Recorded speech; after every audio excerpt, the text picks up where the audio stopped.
The first time I heard the Pixies would have been around 1988. I found it just about the most compelling music outside of Sonic Youth in the entire 80s, I think.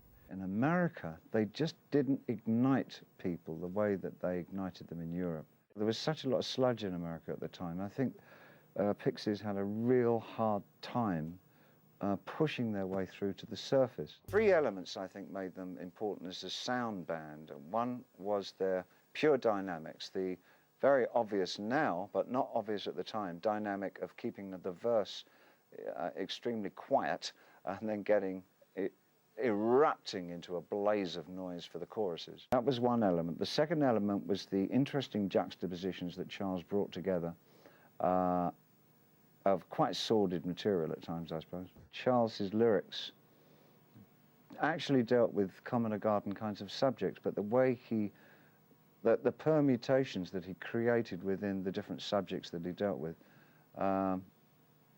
were so unusual that it caught my ear immediately. It was the sense of imagination, and I use imagination not lightly, not in terms of it being a fantasy, which most people define imagination as, but being able to understand the affinities of something and have those affinities illuminate a subject. It's done so effortlessly, and it's done with such a sense of fun and enthusiasm. There's a great sense of humor underlying everything that Charles does. Three were the colors that Santiago provided as a guitarist. I think as a guitar player, he's terribly underrated. It's much more about texture.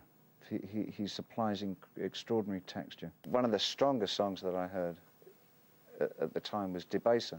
Space of Religion, two very basic American subjects.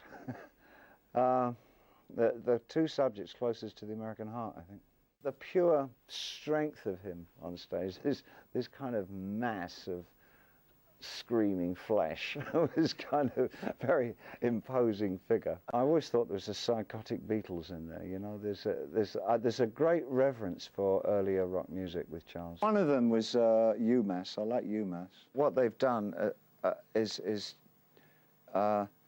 change the format for delivering harder rock. I don't think that format really existed before they came along. It's a cliche, but somebody once said that the Velvet Underground didn't sell many albums, but everybody who bought a Velvet Underground album formed a band.